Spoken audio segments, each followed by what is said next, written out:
Welcome back to another edition of the SilverFox. In the bottom left corner, playing with the red Terran pieces, we have the real Quaid. Playing in the top right corner with the blue protoss pieces, we have Seki Ryute.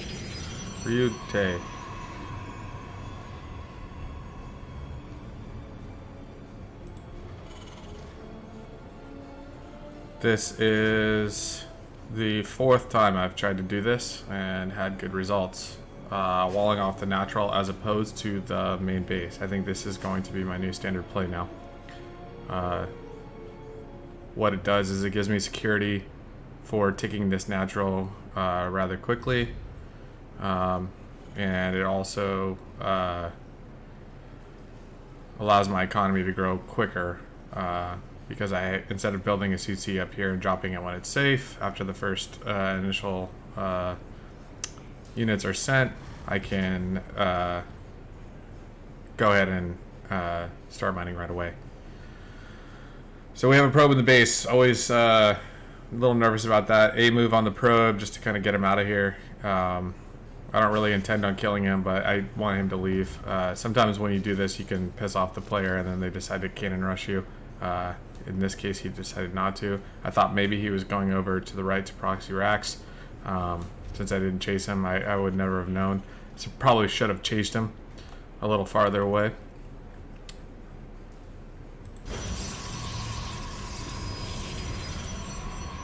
My opponent has no fear. He's taking his second base. No problem.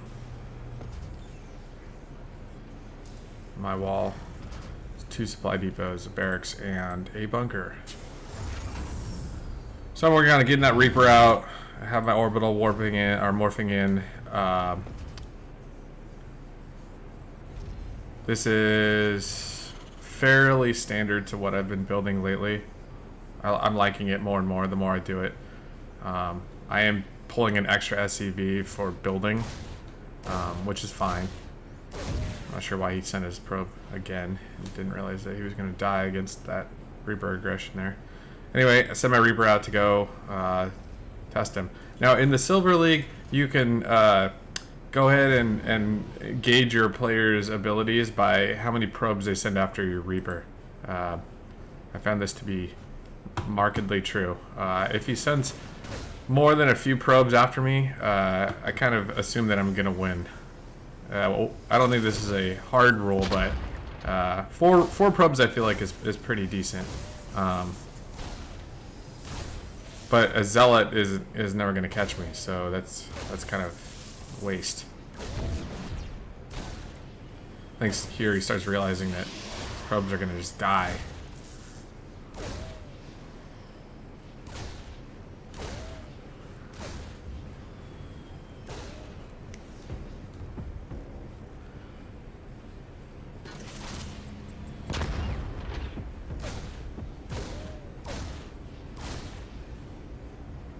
Anyway, I decided to go on home from here. I didn't scout his natural. I probably should have cut around here and scouted the natural. He only had the 1 zealot.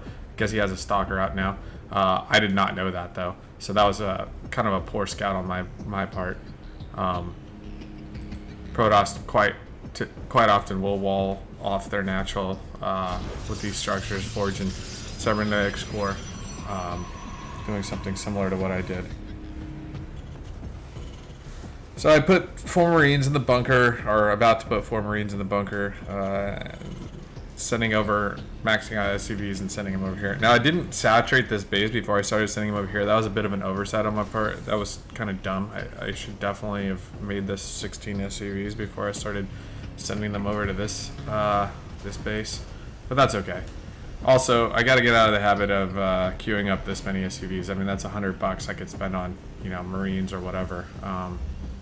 That don't need to be, sitting there doing nothing. I am happy with the speed in which I got this command center up. If I can get it up, before 3 minutes, I'm extremely happy because you can see it just boosts your income, and then you have to spend it. So you better start getting some structures. Now this is the back and forth that I always have with this playing Terran. having a lot of money at the beginning is I start building a lot of structures, but I kind of stop building units, and so I gotta get better at doing that. I'm doing okay here, but then, you know, once you start spending with a lot of units, or making a lot of units rather, you gotta watch your supply depots, and I supply block myself pretty hardcore in this game.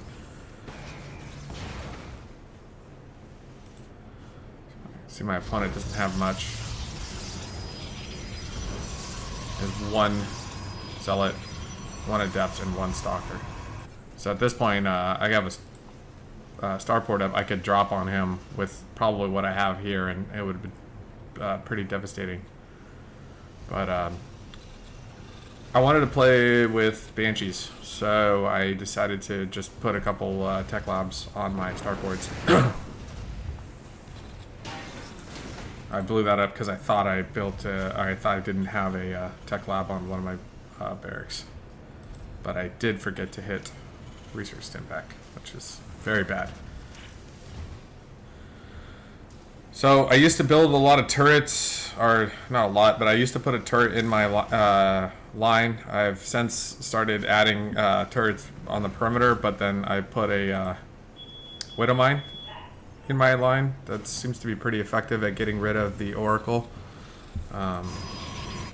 See, the Oracle's on his way with his fancy skin. They say it looks pretty badass. So let's see, what entry point does he take here? Comes into the side, so I guessed right on which side he was coming in. He's just kind of hanging out.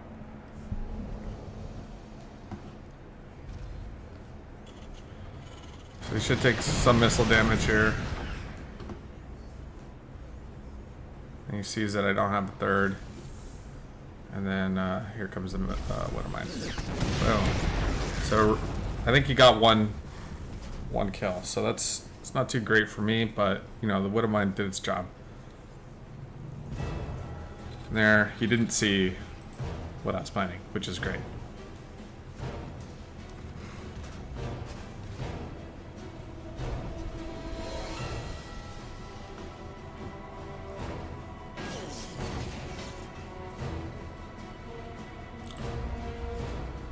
If at first you don't succeed, try again, says the Oracle. So I guess he waited for my Widow Mine to reset and then decided to come in again. It's an interesting play. So I send my Banshees to the top, and then I know that I can one-shot probes with 2 Banshees, but I wanted to do more damage than that, so I decided to wait a little bit. This isn't a pro game, I could go my own pace a little bit, so I decided to get 2 more out. And then eventually I sent those up to meet up. Also, the longer you sit, the more energy you have, the longer you stay cloaked. At this point, he still doesn't know that I'm making Banshees. Actually, he has no idea what I'm making because he came in on the wrong side of where all my units are sitting. So luckily I got those out there before he sent these Oracles back in.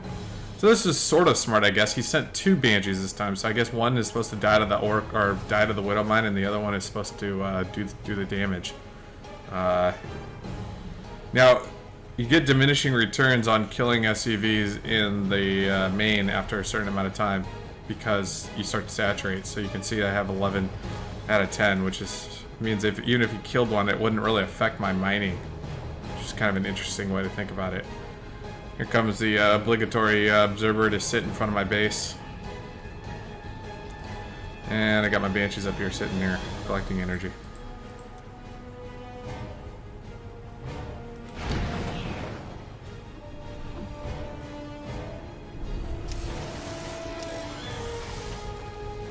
Oops.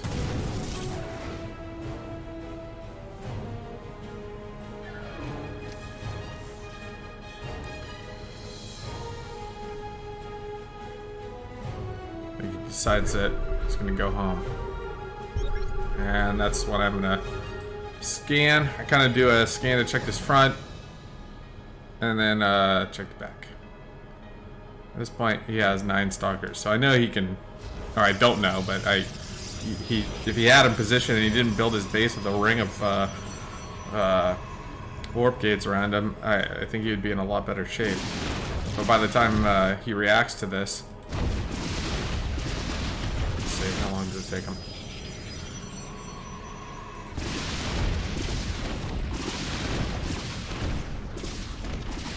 Decided to take out all of his warp gates. Here they come. Oh man, yeah, he's got a funky path.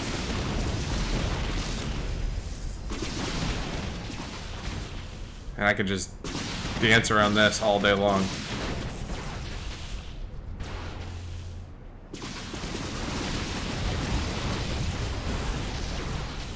And I know at this point I'm pretty much dead.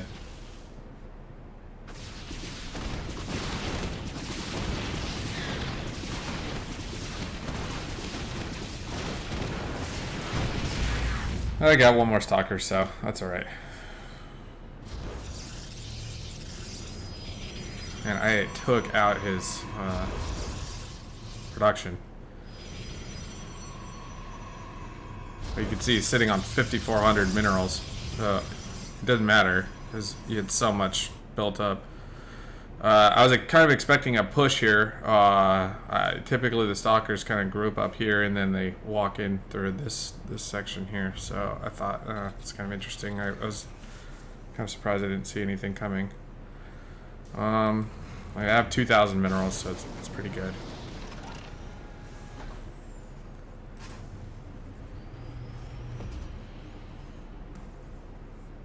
I mean, it's not good. It's terrible. You should never bank up 2,000 minerals. I'm anticipating that my player is going to send a huge army my way. From the amount of gates that I saw, I thought, oh my goodness, he's got a massive force.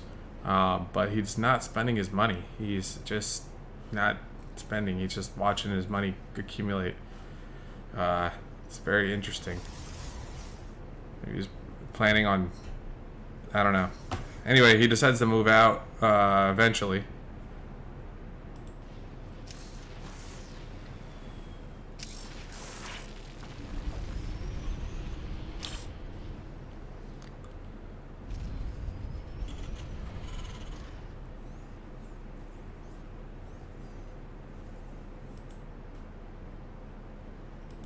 It's kind of a lull in the game. Taking my third, and I don't see him doing much over here either, which is surprising with the amount. There he goes. So now he's warping in something. It's getting zealots in, so that's good. See his upgrades: +1 attack and +1 armor. I'm also at +1. I think, yeah.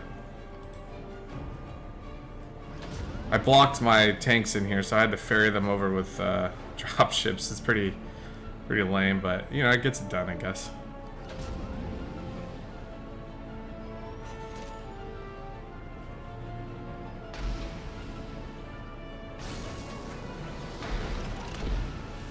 I always think it's prudent to leave a couple tanks at home for defense. I got quite a bit of mines. I got my ghost out too. Always when playing Protoss now, I'm convinced of it. Don't ever not build ghosts. It's absolutely ridiculous not to build ghosts. Their EMP is so good against the Protoss. So they're a must-have unit now. No ifs, ands, or buts. You can see our banks are just skyrocketing here.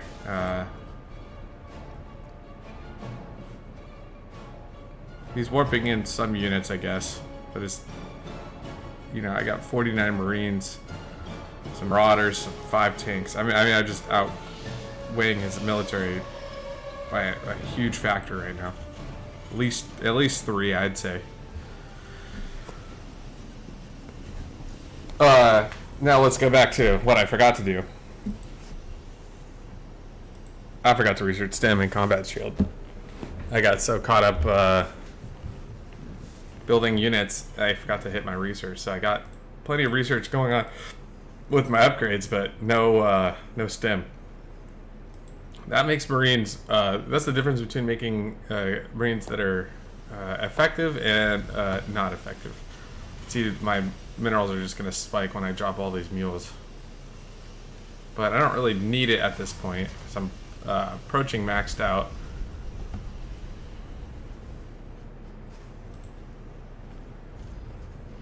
I should have built another engineering bay.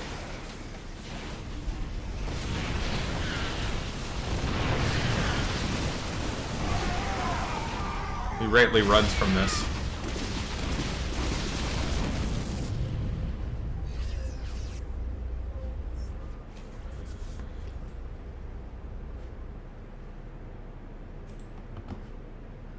I think I just built that wall back up. But yeah, if he would have come into these 2 stage tanks and that many Marines, he would not have lasted. He has no splash damage. His immortals are at 2-2 now, though.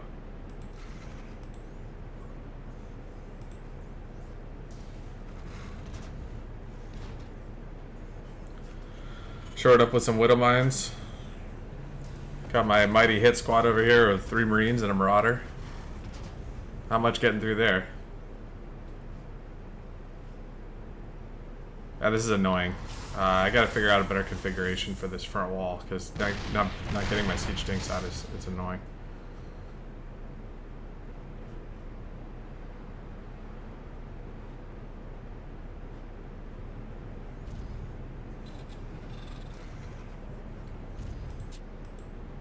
So he takes a 4th base to get more minerals, I guess. This is 8,000 minerals is not enough, but he doesn't build his military back up. It's interesting. He is getting upgrades, but he's just not building his military. I guess that's why we're in Silver League.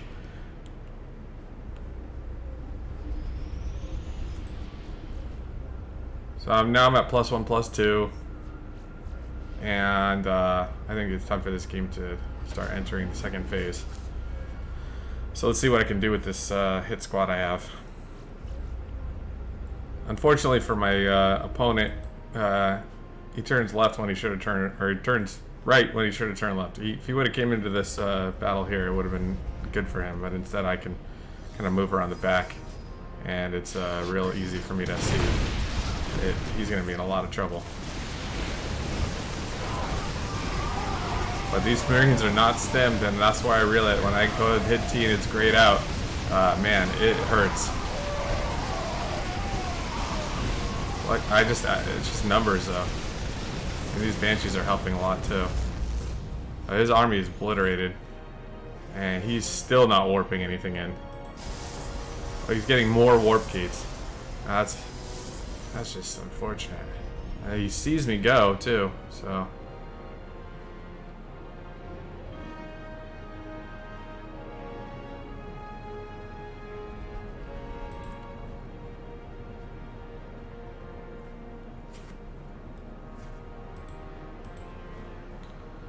He's got zealots. I hit him with the EMP. There's the EMP. The zealots just melt.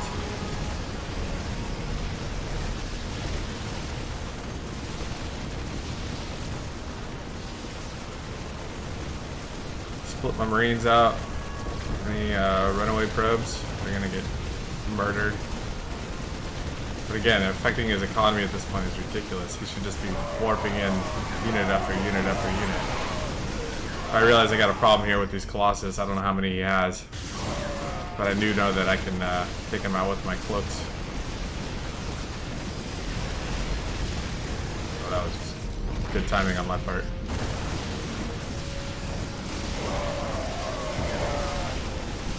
Colossus just chew up Marines.